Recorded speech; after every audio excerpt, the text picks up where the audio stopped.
From a box that everyone has, it's the IGN Digigods. Now please welcome two men who followed the wrong man, Wade Major and Mark Kaiser.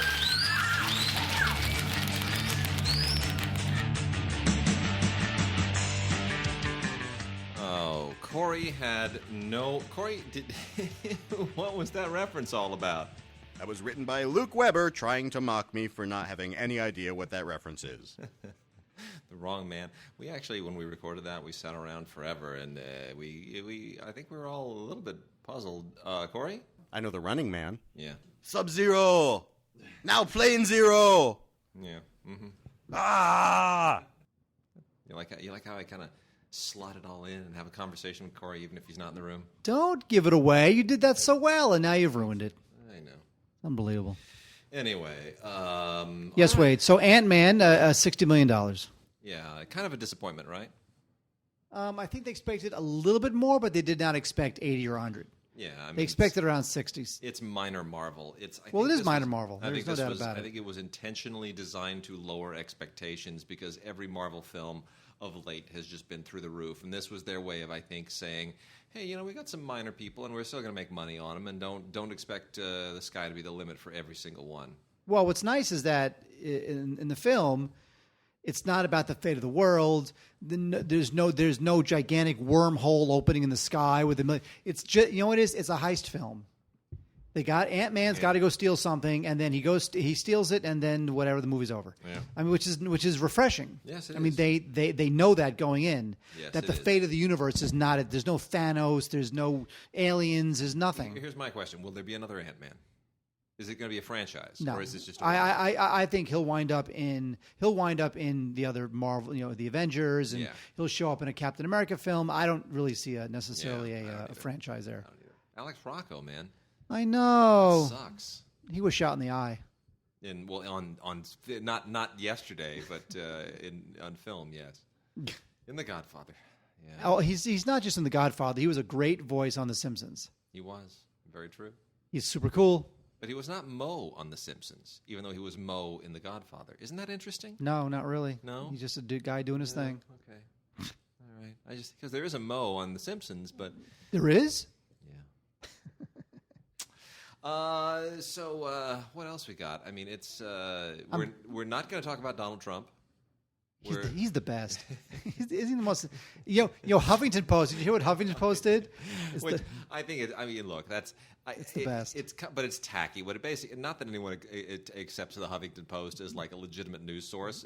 Journalists hate the Huffington Post because they basically let anybody sort of shill as a journalist, and it's kind of like that could be me. It's the strip club of journalism, is what it is. You pay them for stage time, and that's how it works. But you know what? All it did is he's playing the media like a fiddle. He is, but I don't know what the long game. Look, if the long game is just more recognition, and money for his other ventures, that's fine. But he's also really bringing down the whole presidential process. Can it be brought down lower? Exactly. Well, no. Well, here's the thing, though. It's like he'll never be president. Just forget it. He's just getting attention for himself and whipping up the base, and the base would just as soon send all black people and Mexicans to Mars than anything else. So he's, but when you start ripping on, John McCain and say that he likes his POW, it's a funny line, and if he was doing a stand-up act, I'm sure I would probably laugh uproariously.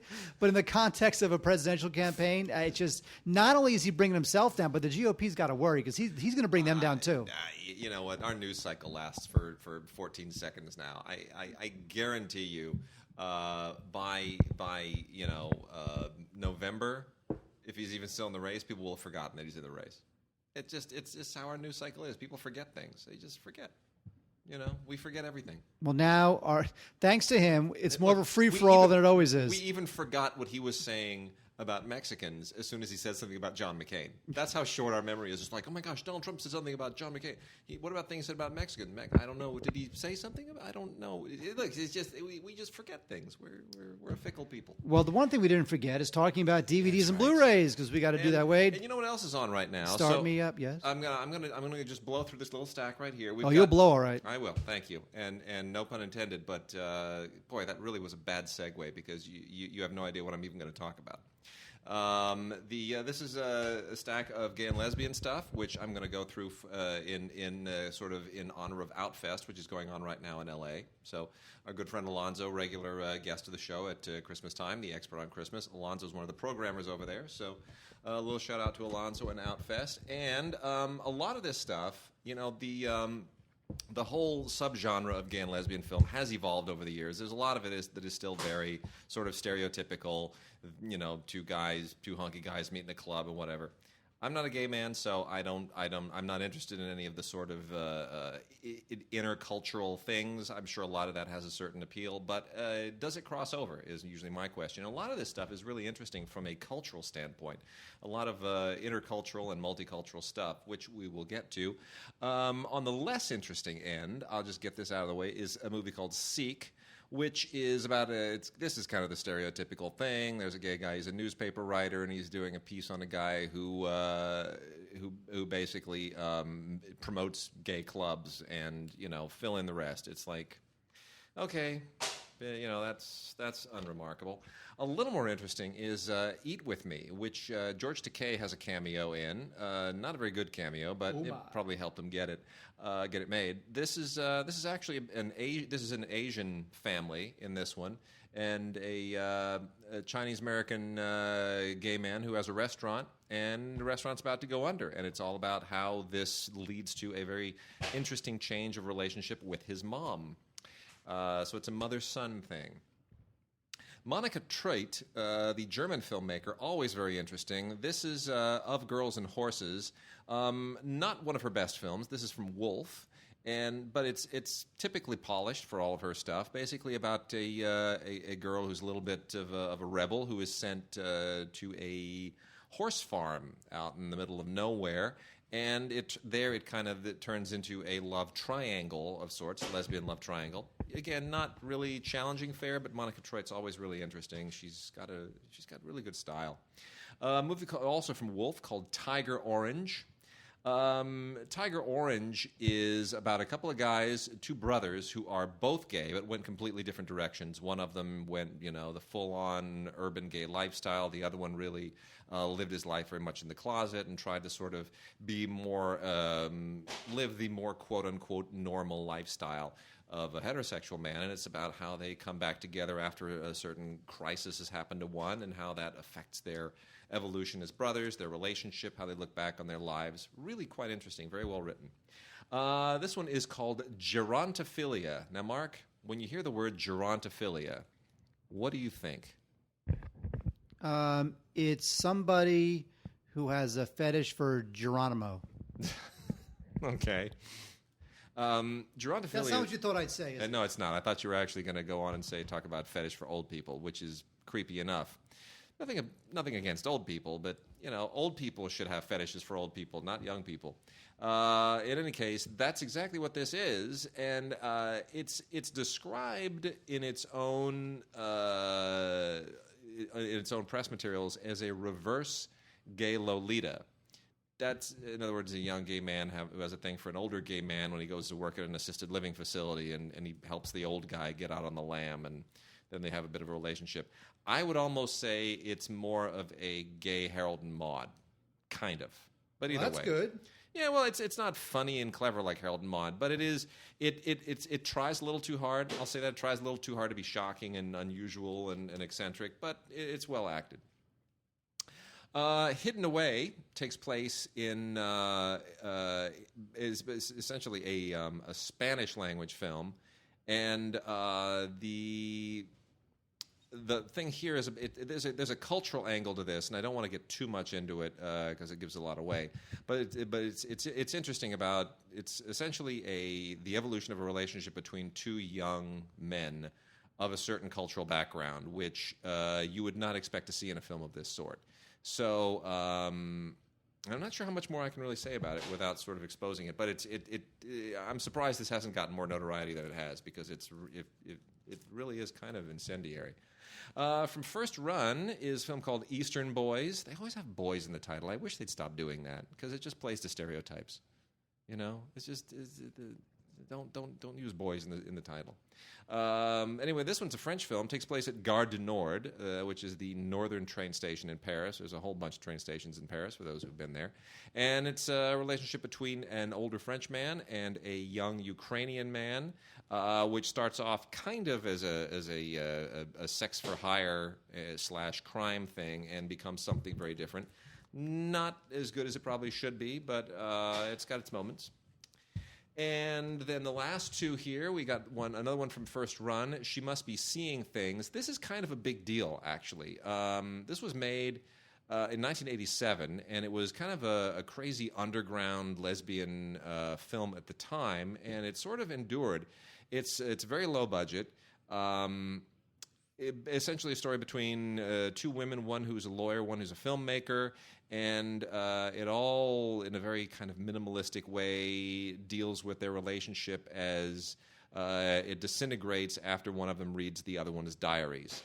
But really stylish, very sparse, low budget, really an interesting film. It has a real cool 80s sheen to it. You know, that 80s indie thing that we had going. Charlie Sheen? No, like a late 80s thing. It was Michael Sheen? Pretty cool. Not Michael Sheen. He's cool. He's in a new movie, isn't he? I just read he got cast in something. He did get cast in something, and he's also in the Showtime show, the sex thing, Masters of Sex. Yeah. Yeah, there you go. We talked about Michael Sheen a few weeks ago because that guy gets it on. He does. He rules. He has hot girlfriends and wives. He's just the best. I have nobody. Well, anyway. And then Boys in Brazil, another one that uses the word boys. Boys from Brazil with Gregory Peck. This is from TLA, and of course, being gay in Brazil is considered. It is both incredibly accepted and incredibly taboo, depending on what part of the culture you are slotted into. So in this case, it deals sort of with both ends of that. It's about a bunch of guys who are not out, but they want to be out. They sort of feel like they need to be committed to being out. So it's about their year-long process of sort of gearing themselves up for it. Very Brazilian, and from a crossover standpoint, probably the most interesting of the bunch. So anyway, that is our contribution to Outfest this week. Yay! All right, Mark, let's dive into some new movies. Am I close enough to the mic? Yes, you are. I am. You are. Because I'm very comfortable right here. Then because I'm fat. Wait, here's the thing. I have to sit I have to sit exactly the way I'm sitting. Yes. Because I'm fat. Okay. I do not fit in these pants. Okay. In fact, all last week, I wore the same pair of jeans to work every single day. Because you didn't fit in any of the others. Because it fits me the best and makes me feel like I'm less fat than I am. Like, I'm going out tonight, so I wore other pants, and these pants, in fact, guess what's on the table? My wallet and my keys. Oh. I don't want them to be in my pockets, and it'll make me realize that I'm fat. So I just want to sit here with my empty pockets. And like my potbelly grandfather would just pull himself up to the table, right, and just talk. That's all I want to do. I'm proud of you. Thank you. Okay, what do we got? Well, we have a new film from Roland Joffe. Now, Roland Joffe, of course, is one of the great filmmakers who has just fallen off the map. First of all, he fell completely off the map, and then when he sort of started to do some films, none of them are very good. No, they're not. So now we have something called The Lovers, which stars the equally disappeared Josh Hartnett. That's amazing. He was almost Superman at one point, wasn't he? I want you to read the three names on the bottom. Oh my No, not I have my finger over one of them. Oh. Wow, really? Bipashu Basu, Tamsin Egerton, and Abhoy Dial? They made that up. There are no people called Bipashu Basu, Tamsin Egerton, and Abhay Dial. There's nobody named that. He made that up. Anyway, this thing is this weird little lifeless phantasmagoria about Hartnett plays a archaeologist. He gets into an accident, left brain dead, and while he's in a coma, he is transported back to India in the 1800s, where he lives his whole adventure. Okay, so this is. I mean, these are Indian actors. These are Indian actors. Correct. That you named here. All right. So what you're saying is I shouldn't make fun of them? Yeah, probably not. Not a good idea. Man. It actually sounds like an interesting idea. No, not happening. Go see The French Lieutenant's Woman. It's kind of the same. Or go see Jacob's Ladder. Yeah. Like all those films about guys who are in a coma or they're dead and they don't know it yet. Lame. Anyway, a little bit better is something that kind of fell under the radar called Set Fire to the Stars from the good people at Strand. This stars Elijah Wood as a New York academic. He's the guy who brought Dylan Thomas to America in real life. I actually like this. I like this movie. I've got some interest. Okay, let me get into this because I talked about this on radio. No, seriously. Because here's the thing. This is based on the actual book that John Brennan wrote about that whole Dylan Thomas episode, right? Like Will you turn your phone off? What is going on? Sorry, I'll turn it off. I'll do it. Off it goes. You always tell me to turn my phone off. Yeah, it's a thing. I'm popular. What can I say? No, John Brennan wrote a book about bringing Dylan Thomas to America, where he was supposed to be here on this tour reading his poetry, but in between poems, he was just this unruly, irrepressible, crazy drunk, just partying and just completely wrecking his life. Meanwhile, he's got a family back in Wales. It's just about what a disaster as a human being he was. And Brennan is, trying to hold it all together. Elijah Wood, very good as Brennan. But the real revelation here is Kellen Jones, or Kellen Jones, however I don't know how to pronounce it, who is a Welsh actor who is the spitting image of Dylan Thomas and has dreamed his whole life of playing Dylan Thomas. It's like he's obsessed with Dylan Thomas. He is actually Welsh. He looks like Dylan Thomas. It's almost like he's the reincarnation of Dylan Thomas. And he's wonderful. This guy, I've never seen him before in anything, not that I know of, but I think he's absolutely terrific. The whole thing's shot in black and white, and I will say this. The special features on here, which have some Dylan Thomas poems and, deleted and extended scenes and stuff like that, it's fine. It's not nothing brilliant. But what's interesting about this film, even though it's shot in black and white, and it totally works, and it's got that whole period sheen to it, and by the way, all the New York stuff, shot in Wales. They never went to New York. But the problem is it's shot in black and white video. It's shot in black and white like, digital camera. It's digital. And it's shooting black and white digital versus shooting black and white film is totally obvious. It just feels like video. Feels like video. Feels like they're forcing it. It doesn't carry you away like something like The Elephant Man or Annie Hall. It doesn't have that quality. So even though I know a lot of people are saying, oh, you can't really tell the difference between good digital and good film, when black and white at least, you can totally tell the difference. Wade. Yeah. Look at you all like it. So I like it, but I have a reservation. For dinner? No. Clouds of Sils Maria. It's an interesting film. It's this film. You're hoping it's a film that gets Kristen Stewart out of the Twilight zone. It did because she won an award for this. She won the César. She was like the first. Was she the first non-French actress to win the César? Yeah, it's crazy. So they're giving it to Kristen Stewart. It's crazy. It's great. It's crazy. It's crazy. Doing your walking. It's crazy. It's crazy. Anyway, well, you know what? This film is almost like the European dreamier version of Maps of the Stars. Yeah. Right, where you get like Juliette Binoche plays an older actress who's kind of threatened by this young starlet who played by Chloe Moretz, and then Stewart plays Juliette Binoche's assistant. And there's a lot of interesting kind of like backstage stuff going on. A lot of interesting stuff about aging. Older women, not even necessarily actresses, just older women versus younger women. So it's kind of nice to see art and life intersect like that. So I liked it, and I know a lot of people liked it too. It didn't really get, considering the cast, I thought it would get much more of a release out here. But it really didn't. You know what? It was a very kind of minor. It was like a minor thing, and we should point out this is an Olivier Assayas film. Who normally I like him a lot. I mean, didn't he win our foreign language film 2 years in a row with LAFTA? He won for I forgot. Well, didn't he win for? It was for was it the Christmas thing? I can't even remember. It was the I forgot. There was the Carlos the Jack. Well, didn't he? He did Carlos, right? He did Carlos, and that which is amazing. Oh, it's Summer Hours. Summer Hours, that was it. And I remember that. Christmas, summer, Christmas in the summer. I don't know. Anyway, no, but I mean, he's always been in the mix. But this feels kind of like something he just did between other projects. Yeah, a little bit. Kind of, yeah. The second best exotic Marigold Hotel is the sequel to the another film called the third best exotic Marigold Hotel. I love the best exotic Marigold Hotel. I really did. True, this thing's film. You know what? It's but very there's no need for a sequel. No, I don't know why they did. Well, if you like spending time with these characters, and I do. Judi Dench, Maggie Smith, Bill Nighy. What I find funny is that they threw Richard Gere in the mix. And it's like, wait a minute, really? Richard Gere is now old enough to be hanging out with that set? I guess so. I guess he is. He's old now. It's just strange. It'll happen to the best of us. Dev Patel's in this. He's opening up a second resort. Yeah. And all sorts of crazy complications that ensue. Not as good as the first one. Not as fresh. Not as surprising as the first one. And some of it's a little bit clumsy. But you know what? I miss Tom Wilkinson in it. I'll tell you, you can't. Here's the only reason this works is because you cannot put those actors in a movie and have it not be enjoyable on some level.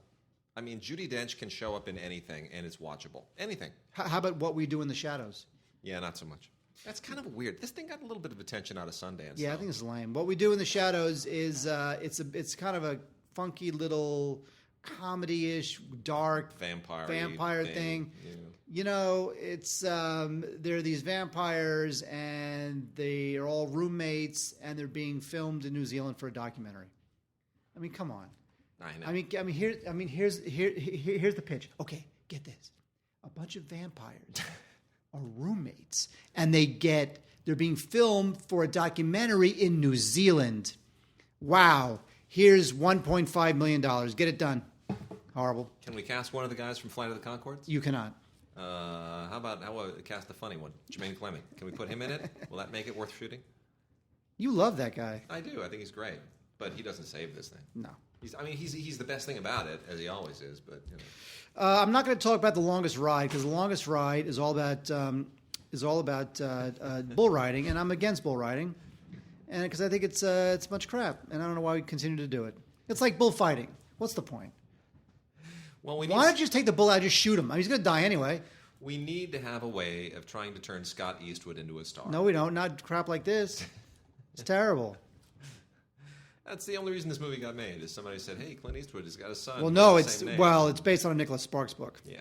So the moment you say Nicholas Sparks book, it'll be as big as The Notebook. Well, no, because it winds up starring Britt Robertson and Scott Eastwood. And you know what? I'm sorry, but can you name for me a bull riding film that has ever done anything anywhere, critically or at the box office? You cannot. Yeah. Because bull riding is lame and needs to be outlawed.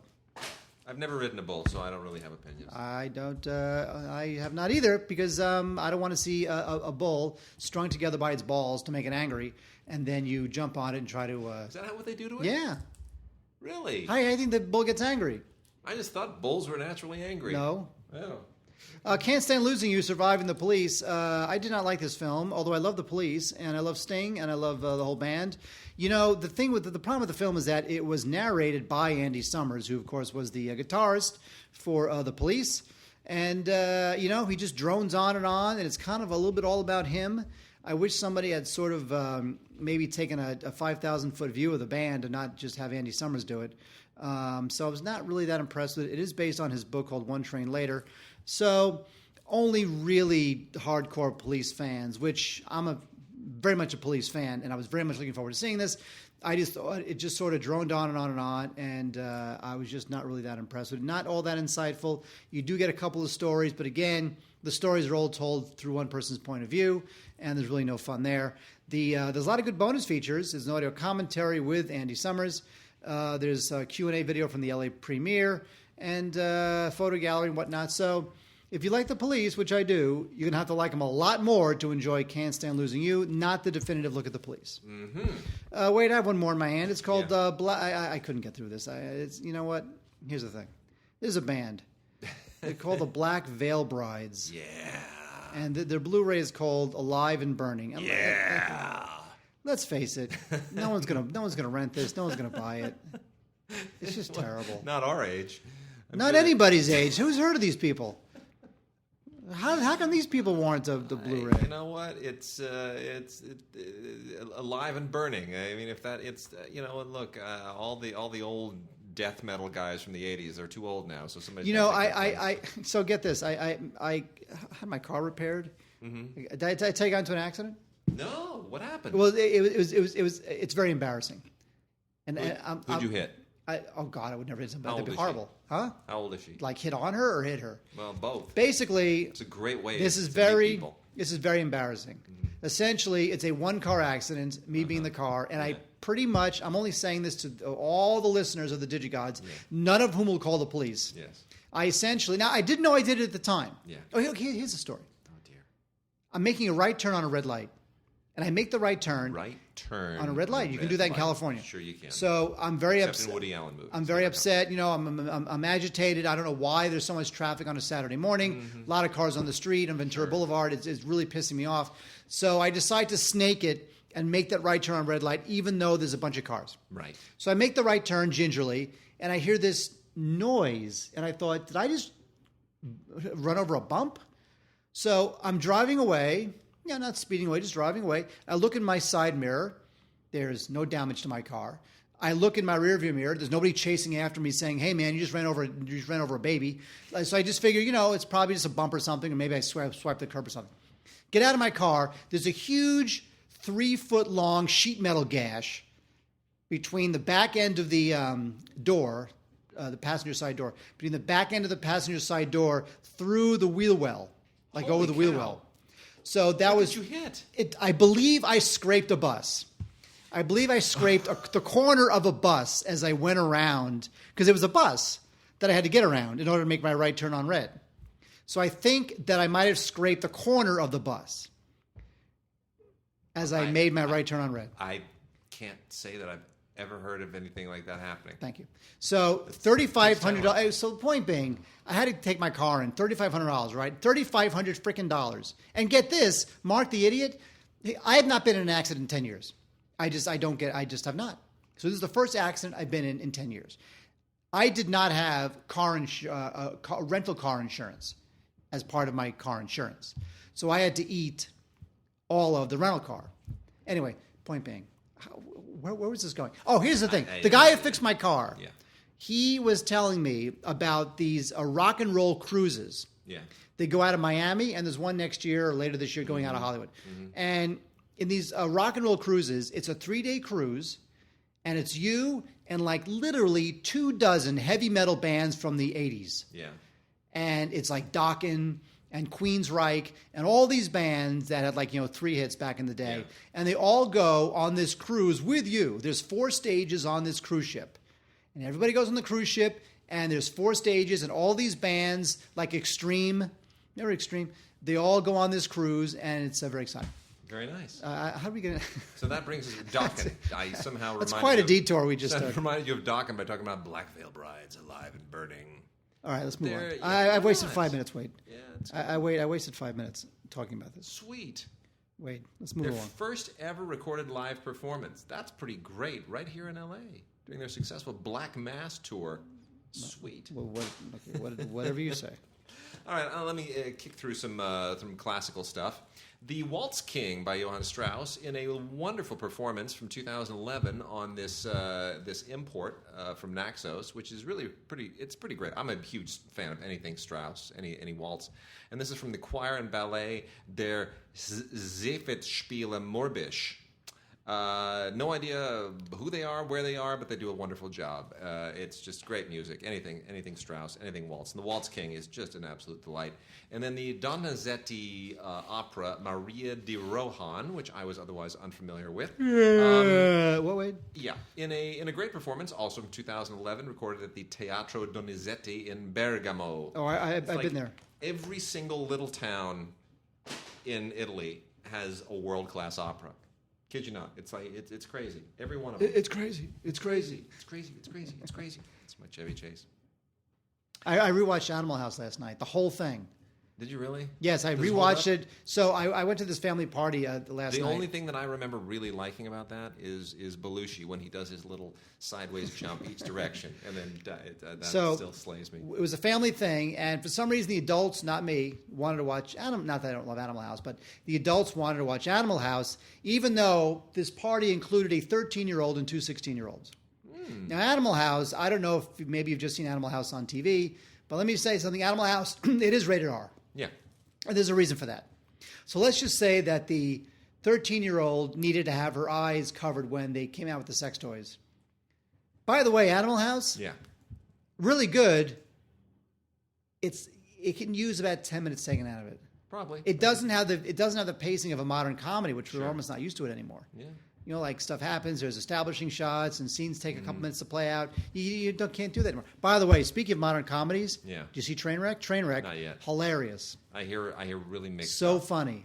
No, funniest thing ever. Okay. Loved it. All right. Well, I will take your word for it. Thank you. Take your word. Trainwreck. Loved it. We got Black and White Ballets, courtesy of the Netherlands Dance Theater and choreographer Yuri Killian, which is a series of really cool ballets to various performances, all of them from the 90s.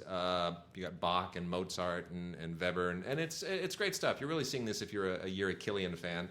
If you don't know who Yuri Killian is, the Blu-ray will mean nothing to you. A couple of great box sets here. This is from Opus Arte, William Shakespeare Comedy, Romance, Tragedy. It's got all of these as performed at the Shakespeare Globe Theater, all of them on Blu-ray in one great box set, As You Like It, Love's Labor's Lost, and Romeo and Juliet. Just terrific, really, really terrific. I mean, just that's a keeper if you're a Shakespeare fan. We also have a couple of Donizetti again. We're back on Donizetti. Classic comedies, L'Elisir d'Amore and Don Pasquale. Both very funny and really nicely performed. This is also from Opus Arte. Also on Blu-ray. We've got BBC Unitel Classica from the BBC Proms, the UNESCO Concert for Peace, with performances of Strauss, Mahler, and Panufnik, who I've never heard of. But this is really a concert documentary is maybe the best way to put it. But really, it's wonderful. It's you got a concert on the one hand, and then you got a documentary called From War to Peace on the other, which is where you spend time with George Solti and Valery Gergiev on the 20th anniversary for the founding of the World Orchestra for Peace.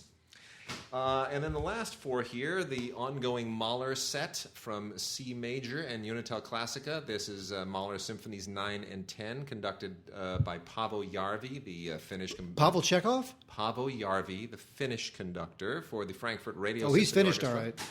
Paavo Järvi is great, dude. Oh, he's the best. You're such See, so far on the show, you've talked about gay cinema and opera. You're such a Are there two less... We're getting to women's soccer later. Have I mentioned we're world champs again? Yes! That was like 4 weeks ago. I'm still in my afterglow. Give me a break.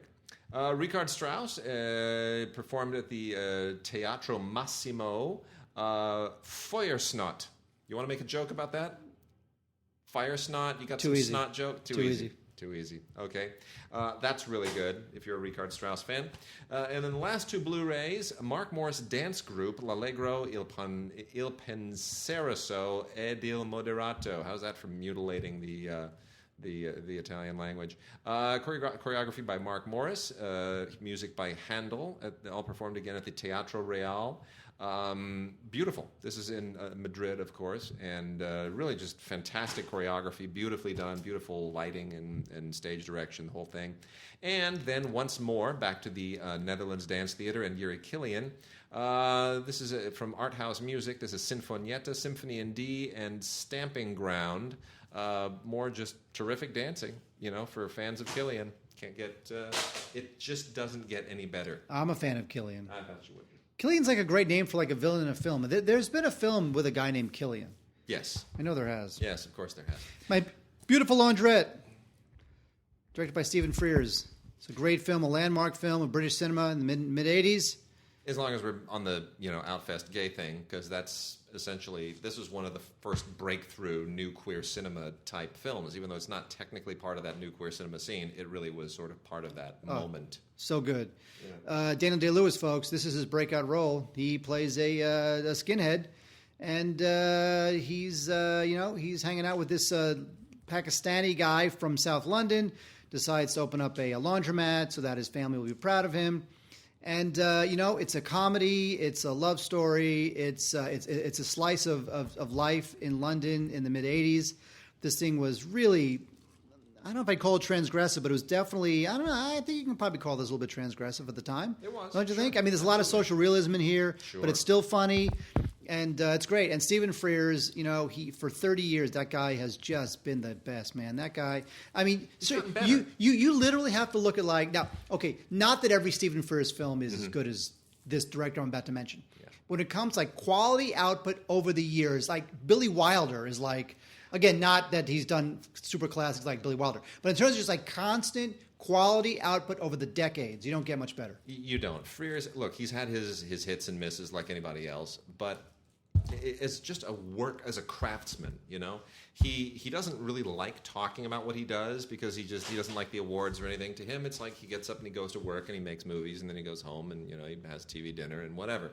But he's very much about it. Seriously, he's all about the work. He's not about the glamour or the money or anything else. He's a working class Brit, you know? He's a guy who came up through the whole kind of left-wing working class British thing. And he waxes very philosophical on his background because I was not a fan of his originally. You know, things like My Beautiful Laundrette, Sammy and Rosie Got Laid. I was not a fan of his at the time. I was like, this guy is making the kind of British films I don't want to see. You know, he's just making really raw, gritty. I'm a Downton Abbey kind of guy. Take me back to David Lean. But what's interesting is that Frears, over the course of his career, moved kind of in that direction, but without losing his roots. So you get things like Mrs. Henderson Presents, which is about as polished as can be, as elegant and classically British and period and the music and the whole thing. And the Queen? But it's still transgressive. Yes, you know it what I is. mean? It still has that. Somehow he found a way to bring those two ends of British cinema, those diametrically opposed ends, and to sort of make it compatible. And I think that will be his legacy. I think people will eventually look at him and say, this guy, somehow he reached out and he grabbed the Alan Clark end of British cinema and, you know, the Mike Leigh end of things, and he got hold of all of that stuff and he pulled it to the middle and he connected it to David Lean and the Cordas and that whole classic instinct from the 30s, 40s, 50s, 60s. And somewhere in there, that's a magical thing. So I tip my hat to him. I just wonder if you can compare him. I don't know that I believe this analogy, but I'm working it out in my head as I say it. You compare him to Sidney Lumet in that he works very clean and very simple. Like Lumet and Frears, they're not super visual craftsmen. They're just they're simple and they get it done, and it's always good. And then they're very much of their city. That's it, right? Yeah, I think there might be something there. All right, and a few I'll just knock off real quickly. Some interesting stuff here. One from First Run Features. This is a film called Committed. Totally had never heard of this before. They call this a true enough story about Frances Farmer. Now, of course, it's the Jessica Lange Oscar-nominated performance as Frances that I most recall, that I think most people remember, which is a wonderful film, a brilliant film, which was made the same year as Tootsie, which she won the Oscar that year for Tootsie, but not for Frances, which is kind of weird. But this is from 1984, believe it or not. It is a low-budget, gritty black and white film, only 75 minutes long, made with next to no money. That clearly, because I've never heard about it, and it's obviously not the Jessica Lange film, but it's a really interesting, almost experimental, quasi-student film. And if you know, I would almost recommend that you have it alongside the Jessica Lange film because they're kind of complementary in a weird way. And then we've also got a couple here from MGM, the limited edition collection, which is released through 20th Century Fox as part of their manufacturer on demand line, the MODs. These are DVD-Rs. One is called Nana, which was a Golden Globus Canon production from 1983. And this is when they were trying to be a little bit more legit. They were trying to get away from all the Chuck Norris stuff and all the ninja stuff and actually sort of do what the Weinsteins eventually did with Miramax, which is say, hey, look, we're legit. Never really worked for them because they're cheeseballs. But this is actually somewhat sort of respectable. Some interesting foreign talent in this thing. And it's a period film, takes place in Paris. And it's a little bit, you know, risque. It's a little bit of a trashy, you know, kind of a, I don't want to call it softcore, but it's a little bit of a sort of a trashy sex romp romance in Paris period thing. But it's done classy enough that it sort of feels respectable.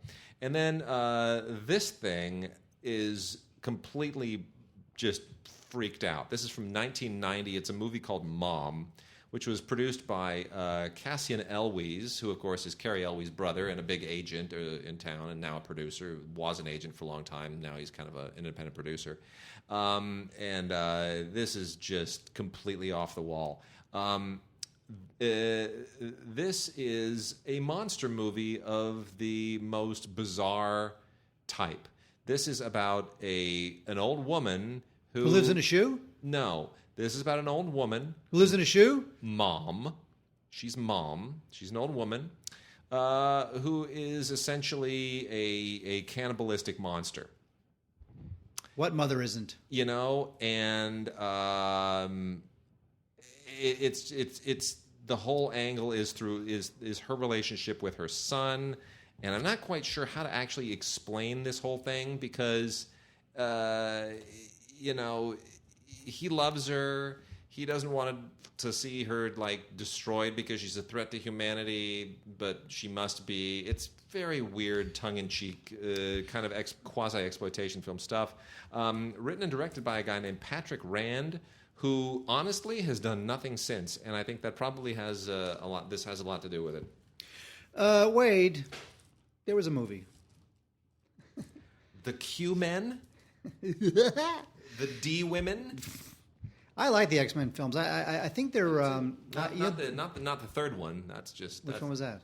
That's the one directed by Brett Ratner. Yeah. Well, you know what? Look, Brett Ratner now runs Rat Pack with that guy who's dating Mariah Carey. And they're financing some great stuff. Yeah, they really are. I'm fine with it. Look, if he wants to be a guy who pulls together financing for movies that other people direct and do a good job of, by all means do it. Exactly. Just please don't direct them yourself. Exactly. That's all I ask. So X-Men Days of Future Past, I enjoy the film very much. I think the X-Men films are pretty much the only non-Marvel, the most satisfying Marvel films not made by Marvel Studios, I think. Now, of course, it's a pretty low bar, but still, I do legitimately enjoy the last two X-Men films. Now, here we have X-Men Days of Future Past, the Rogue Cut. Now, the reason why this is called the Rogue Cut is because, as was famously noted on social media many moons ago, Rogue was a pretty medium-sized part of Days of Future Past and got completely cut from the film. And this cut, the Rogue Cut, restores all of her scenes. There's about 10 minutes of stuff, including there's a prison break in there. And so for that, I have to say that it's kind of worth it. I mean, it doesn't make the film any better. It's just almost like a little curio for those who enjoy the Days of Future Past film, which I do.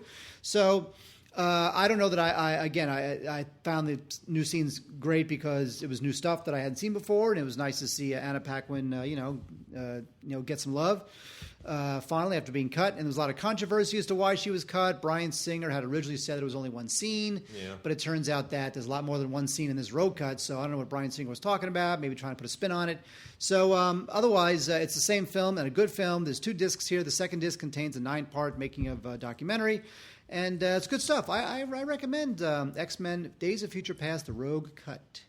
Brilliant. All right, we got some Olive titles now. Olive licenses and releases a lot of great stuff now every month. They just keep killing it with the stuff they keep seizing from Paramount and other catalogs. And we got some really, really interesting stuff this month. Richard Dix and Gail Patrick in one from the Paramount Library, as much of their stuff is. This is from 1939, that amazing year where even if you dig down to the second set of 100 films released that year, you find good stuff. And this is decent. This is really a nice little rediscovery. This is the story of Sam Houston, played by Richard Dix, who is, the guy basically the city of Houston is named after, but he was like the godfather of Texas. He's like the George Washington of Texas.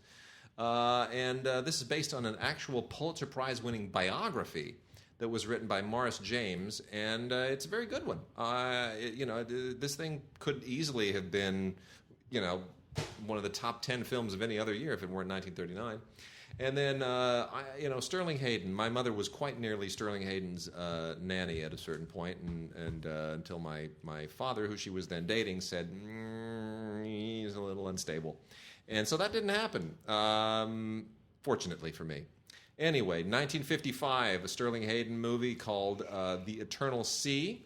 And, you can tell he's just that crackpot, crazy, crusty old madman who we will eventually learn to completely go nuts over in in Dr. Strangelove. But of course, even before that, in movies like Kubrick's The Killing, he was on the ball. Anyway, this is basically based on the life of Rear Admiral John Madison Hoskins. And it's a naval movie. It's just a straight-up great naval, tough guy military movie from 1955. But you're really watching it just for Sterling Hayden. Wait, there was a director.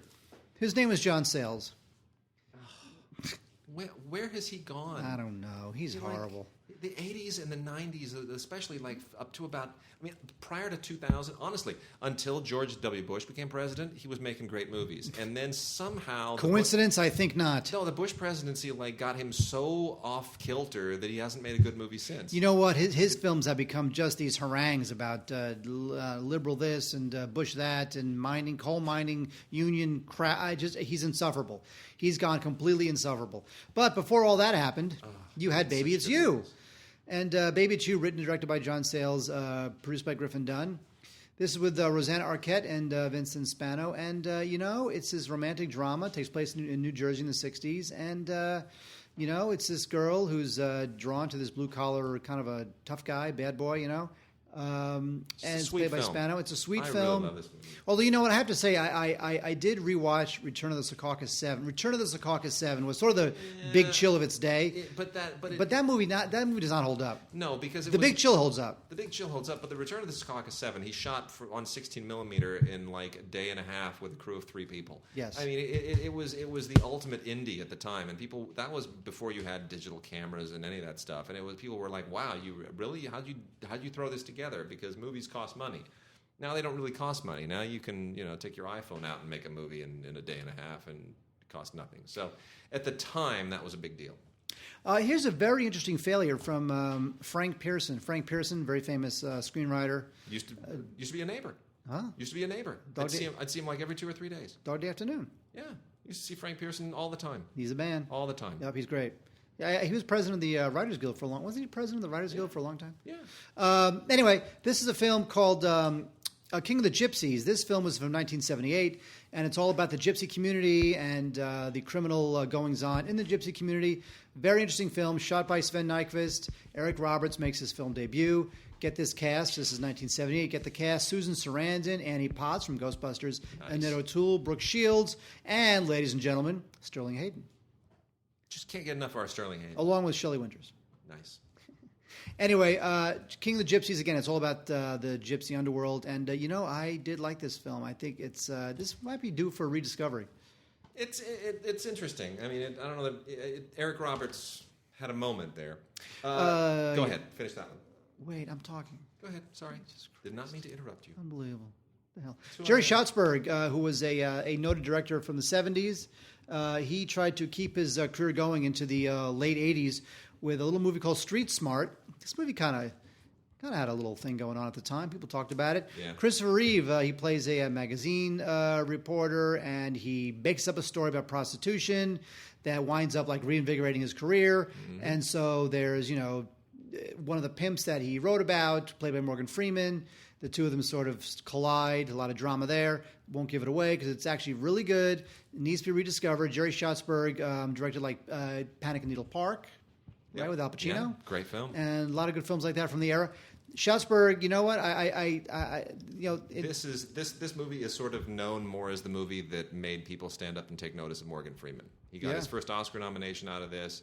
And it's a late life thing. I mean, he was early 50s, late 40s. Same as Sam Jackson. Look, Sam Jackson was in Do the Right Sam Jackson was Do the Right Thing. And where'd he come from? Yeah, he was like in his 40s at the time or something. Yeah, it's true. It wasn't until the Wesley Snipes thing. What was the interracial romance thing? The Jungle Fever. Jungle Fever. That's the one that really put him, because he won Supporting Actor at Cannes for Jungle Fever.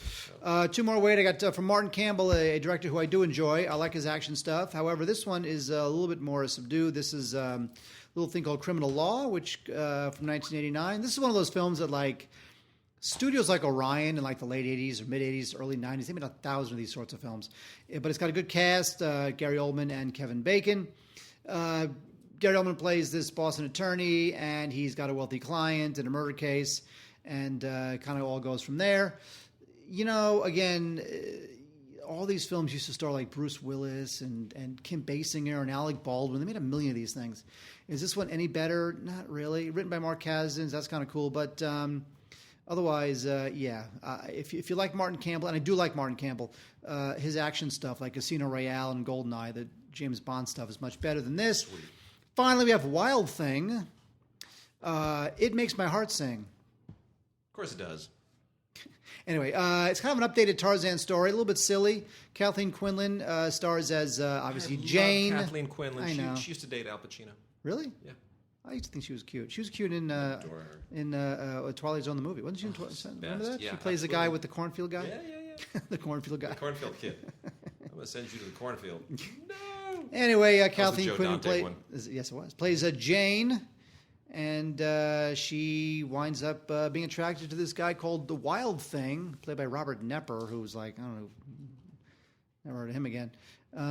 Anyway, so he's Robert Nepper plays this guy named Wild Thing, and he's like this vigilante who goes after like Batman and secures justice on his own terms. And she falls for him, and there you go. It is the only thing I will say, it's a little better than the normal because it does have a script by John Sayles. Fantastic. So there's some stuff going on. So we there. got a little sales love this week. Yes, we do. Good deal. All right. And then here's my stack of olive titles. We got the amazing, the brilliant, the wonderful, the memorable, immortal 1979 cinematic pile of poop, Roller Boogie. Did you see Roller Boogie in 1979, At Mark? the time, sure. So you don't like that, but you like Xanadu. Well, it's the same year.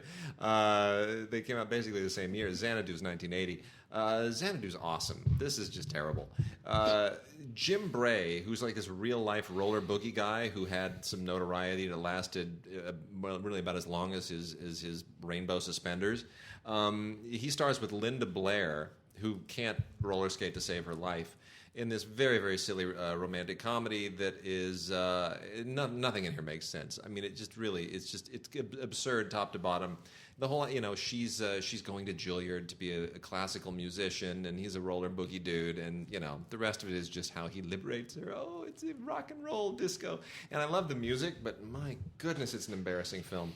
Anyway, that's on Blu-ray from Olive. And then the last three from our little olive stack here, Mick Jagger and Ned Kelly. Now, you might remember, Ned Kelly is a legendary Australian outlaw who has been, in movies numerous times, all the way back to the silent era. The first Ned Kelly film is like the first ever Australian silent film. That's how, in the early days when somebody finally got a hold of a camera in Australia and said, what are we going to do with our camera? We got to make a movie. Let's make it about Ned Kelly. There you go. I'm not commenting on your Australian accent. You know what? I actually used that in Hong Kong when I was buying some electronics there, and my wife made fun of me at the time too. She said, "You're not fooling anyone." I said, "No, they'll take advantage of Americans, but they won't take advantage of Aussies because they get them all the time." So I used an Australian accent in the Chim Chat Choy tech stores when I was buying some stuff. So and it worked? Well, I don't know. I don't know if I got ripped off or not, but I figured I might as well give it a shot. Okay, what'd you buy? Anyway, what did I buy? Exactly. I bought exactly. I think I bought my mini disc recorder at the time. Yeah, how'd that work out? It's great. It's obsolete now, but I got a great deal on it. Anyway, so the most recent Ned Kelly film you might remember was the one that starred the Joker. Jared Leto. No, the other Joker. The Heath Ledger. Heath Ledger, thank you.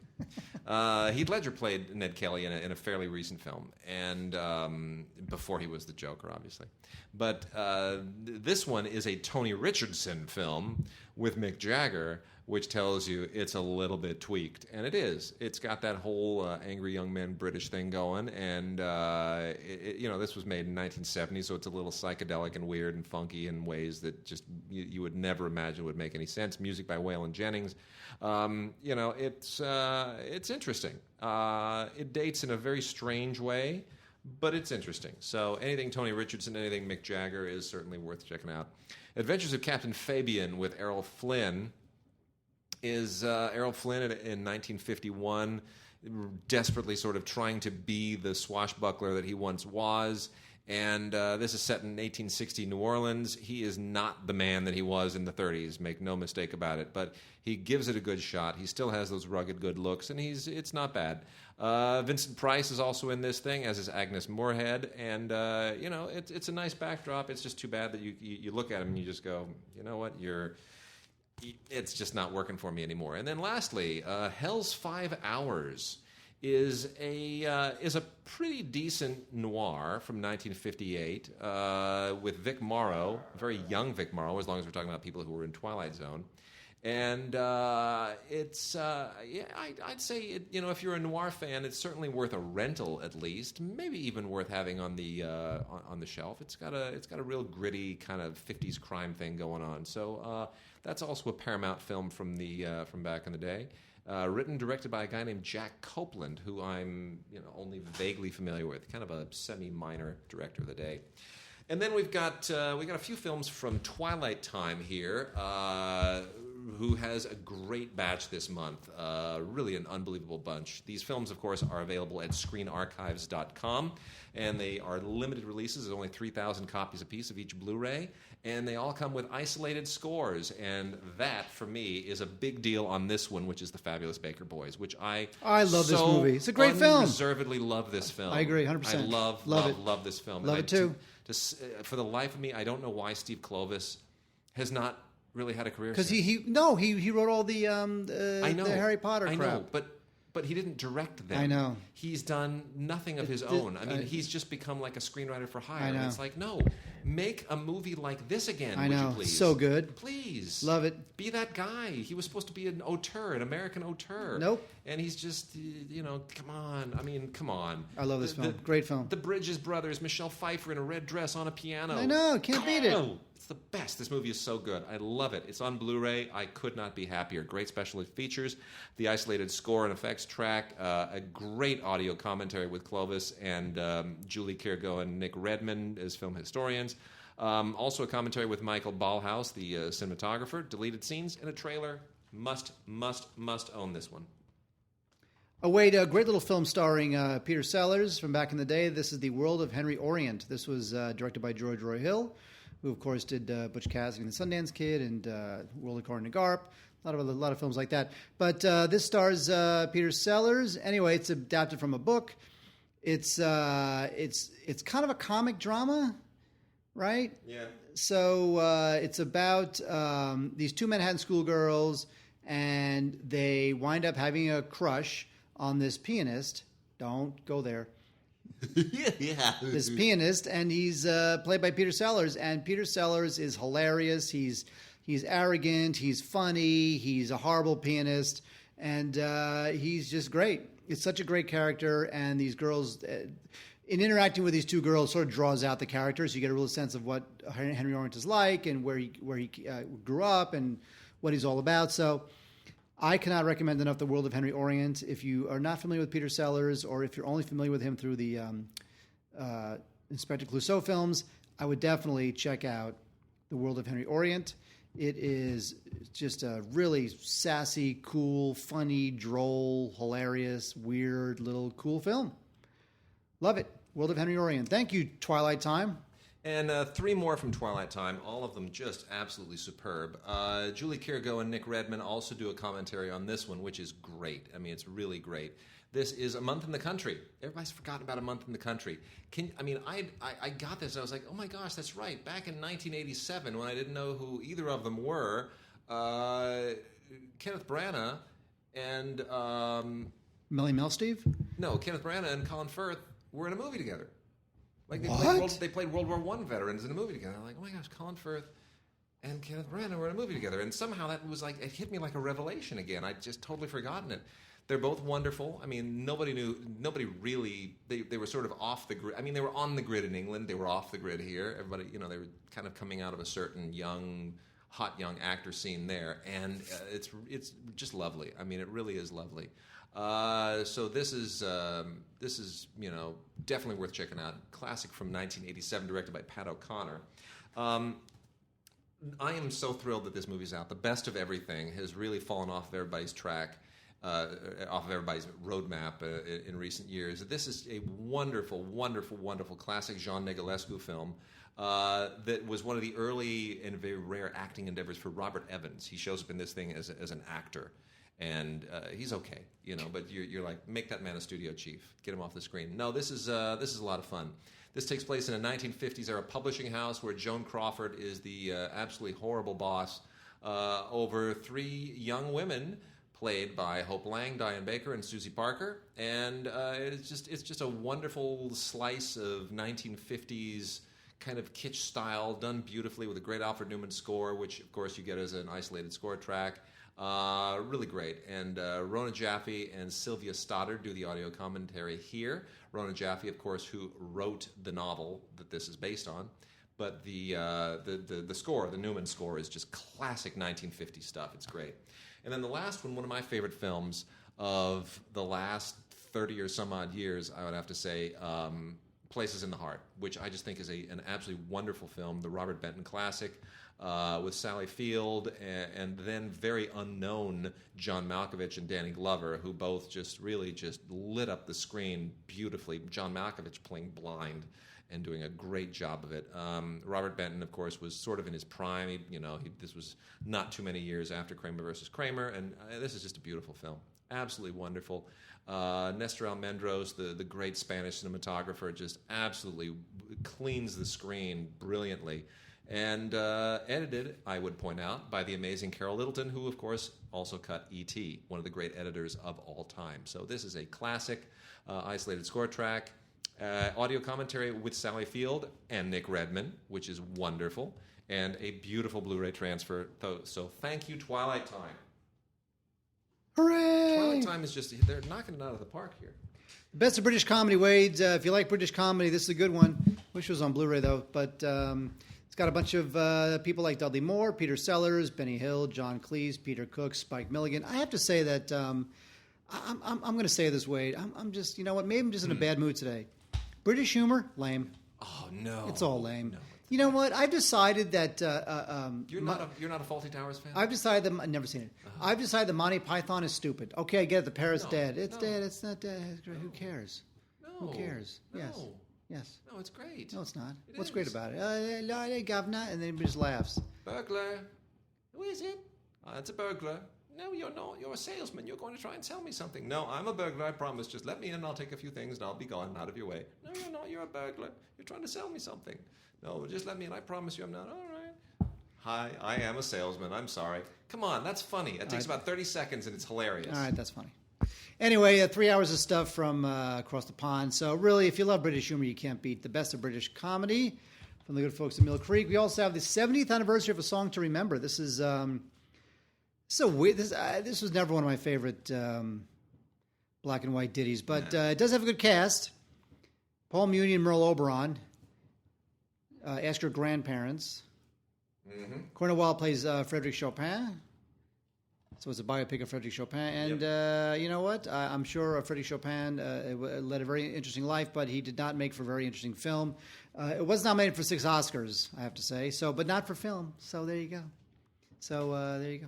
Anyway, not a big fan of that film, but Mad Love is one of those, it's one of those kind of, not Lovers on the Run, but... I hate this movie. I like Chris O'Donnell and Drew Barrymore. It's Antonia Bird. Antonia Bird directed this. Oh. It's Chris O'Donnell and it's Drew Barrymore, and they fall in love, and it's one of those, like, on the love, road trip stories, and it's just...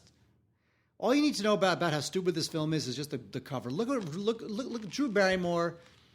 leaning out the convertible. Yeah, I know. It's one of those. It's just one of those terrible films. Bird was trying to have a career at the time, a Hollywood career. It didn't work out. Wait, I know what you're thinking to yourself. Helen Mirren, the Queen. Yeah. Helen Mirren has been 65 years old for about 30 years now. No. Let me tell you something. If you want to know how smoking hot Helen Mirren was, we have your evidence. And we have talked about this in years past. And in fact, we used to go on YouTube because you should check. If you want to see how hot Helen Mirren was, look up Age of Consent on YouTube and you'll see how smoking hot she was. Now, ladies and gentlemen, on Blu-ray, or not Blu-ray, DVD, the 45th anniversary release of Age of Consent. Age of Consent, directed by Michael Powell. And this is with James Mason also, and it's about the life of this Australian artist named Norman Lindsay. And so he meets this very sexy, uninhibited woman played by Helen Mirren, and it's all about James Mason and Helen Mirren. And I'll tell you something: is the film good? Who cares? Is Helen Mirren? Darn right. Smoking hot. All right, and then lastly, we got a whole bunch from the Kino Lorber Studio Classics line. All of these from, mostly from MGM and Orion, and I'll go through these as quickly as I can. This one is a really weird kind of quasi-exploitation film from 1974 called Deranged, The Confessions of a Necrophile. This is, I wouldn't say this is the first film based on Ed Gein, but it's certainly one of the most interesting first films based on Ed Gein. It's predated, of course, by Psycho, which is very much inspired by the horrible doings of Ed Gein. But Ed Gein is also the guy. I mean, a lot of people may not know this, but Psycho, Silence of the Lambs, Texas Chainsaw Massacre, they're all inspired by the story of Ed Gein. He was such a creepy, screwy guy, and he didn't really kill anyone that we know of. He just sort of stored their body parts. He was more of a grave robber than anything else. Anyway, think may have killed his mom, but that's the Psycho thing. Anyway, so. This is basically the Ed Gein story done in a very strange way. Roberts Blossom plays Ed Gein, and Roberts Blossom, some people might remember, he's the crazy old guy in Close Encounters. He's the one that talks about, remember the scene where everybody's sitting there and he starts talking about Bigfoot? Of course. He's got the mustache. Saw Bigfoot once, had a scream I wouldn't want to hear twice. He had a foot that went from heel to toe. And he throws the thing across the table. I mean, he just derails that whole moment, but it's great. He's Robert Blossom. So he plays Ed Gein. This is on Blu-ray. This was, of course, an AIP film at the time, and you know what? It's Deranged is the title. I would say it's worth a look if that's your genre thing. Mel Brooks' Life Stinks with Leslie Ann Warren from 1991. Pretty much the film that sealed Mel Brooks' fate as a director. He put himself back in front of the camera, and this thing bombed like nobody's business. It's too bad, because it's not a good film. He's just trying too hard. It's sort of like, it felt like his moment had passed, but I would have loved to see him make a few more films. But anyway, this didn't really pan out for him. But for Brooks fans, it's worth, probably a novelty check out. Jeff Bridges and Tommy Lee Jones in the surprisingly good Blown Away. I like this movie. It is good. Directed by Stephen Hopkins. Much better than anybody's ever given it credit for. Stephen Hopkins. It's got a good twist ending. It does have a good twist ending, and Stephen Hopkins was a really good A-list director for a moment there, doing things like The Ghost in the Darkness and Predator 2, and he wasn't, he had a moment. So Hopkins was a real workman-like early '90s action director, and he has a great cast here. So that's on Blu-ray. We also have Monty Walsh with Lee Marvin. And Jack Palance and Jeanne Moreau, which is a great kind of, late days Old West movie from that 1970 period when old Westerns were kind of becoming new Westerns. Directed by the great cinematographer William Fraker in one of his few directing outings. And he does a very good job. Great score by John Barry. That is also definitely worth checking out. Rush, which was the only film directed by the late Lily Feeney Zanuck, Richard Zanuck's wife, and producing partner of such films as Jaws. She does a great job here. This is all about undercover cops and the heroin trade, and Jason Patric and Jennifer Jason Leigh do amazing work here. Sam Elliott basically plays Sam Elliott, which is all he ever plays, and he's great at it. Great supporting performances by William Sadler and Max Perlich and Greg Allman. Greg Allman basically playing Greg Allman as if he were a drug dealer. Real Men with James Belushi and John Ritter is terrible. It's just terrible. Wait. You're saying a James Belushi movie is terrible? It's just terrible. I love John Ritter, but this thing was just horrible. It's just I get hives even thinking about sitting through this. It's just horrible. I mean, this was all the people who did Scarface, right? It was it was Louis Stroller and Martin Bregman, John Alonzo as DP, but this ain't no Scarface. This is just a really stupid comedy with two actors who deserve better. Bunch of stuff from with Boris Karloff and Christopher Lee and the whole kind of Hammer crowd. I'll go through these quickly. The Crimson Cult with Boris Karloff and the late Christopher Lee. House of a Thousand Dolls with Vincent Price. And Boris Karloff in Black Sabbath, which is a pretty stylish and gruesome Mario Bava film. And then lastly, Vincent Price, Peter Cushing, and Robert Quarry in Madhouse. All of these are AIP films. They are all obviously attempts to sort of Americanize the Hammer brand, and all produced by the late Sam Arkoff, who I always so enjoyed. And they're okay. They're fine. They're sort of second-tier wannabe Hammer films. And then lastly, a trio of blaxploitation classics. Real classics. This one is kind of less a classic blaxploitation film, a little bit more of a film just from the blaxploitation era. It was a United Artists film at the time, so technically not an exploitation film, more of a studio film. This is the Report to the Commissioner, which is one kind of like it's sort of in the same league as Across 110th Street. Yaphet Kotto is also in this one. It's got a similar vibe to it, similar feel. Some great figures from the 70s and 80s. Hector Elizondo, Vic Tayback, Bob Balaban. A lot of people. Susan Blakely, you know. When was the last time you heard anybody talk about Susan Blakely? Or Vic Tayback. Or Vic Tayback, right? He's awesome. Yeah. He was an Alice. Piece of the action. Damn right. Fizbin. Sugar Hill is a real classic of the blaxploitation era. This is an Orion film that stars Marky Bay and Robert Quarry, and it's effectively a zombie movie. It's kind of a hipster zombie movie, directed by Paul Maslansky, who would go on to do quite a number of things. This is 1974, right smack in the middle of the blaxploitation period. It's not exactly Truck Turner. Oh yeah, get some. And that's where we're going to end, because Isaac Hayes in Truck Turner is just fantastic. Yaphet Kotto is also in this, but Isaac Hayes has never been better than when he is Truck Turner. This is just such a fun film, produced by your good friend and certainly my acquaintance, Fred Weintraub. I know, crazy, right? Yeah. So this is one of Fred's pride and joy. It should be. Yeah, it's cool. It's a fantastic film. Isaac Hayes has never been cooler. And by 1974, he had already won his Oscar for Shaft, for doing the score for Shaft, the music, the song. Which was just one of the legendary Oscar performances of all time, where he's wearing the fishnet chain top. Yeah, and come on, it's the best. It's the best. So Isaac Hayes here stepping in front of the camera and giving it his all and doing a great job. Fred, of course, produced this with Paul Heller, who did, They were partners. They were partners, but Paul Heller, who's commonly known Midnight Cowboy and Graduate and various other films from late 60s. So Paul Heller had this moment there, too. And directed by the great Jonathan Kaplan, Heart Like a Wheel. Yeah. So, who'd go on, Jonathan Kaplan's, what cop show did he do? Law and Order? Was he a Law and Order guy? It was one of those shows. Jonathan Kaplan? Yeah. Could be. There's some long-running cop show that he became Star Wars producer / showrunner of. I can't recall. Anyway, so also in this is Dick Miller, who's in everything. Scatman Crothers, Nichelle Nichols shows up in this thing. I mean, it's a great film. So Truck Turner, one of the classics of that era, and Isaac Hayes never been better. And with that, Mark, we are done. Wait, what's your Wi-Fi password? You can tell me after we're done. I will do that. I need your Wi-Fi password. All right. Bye, everybody.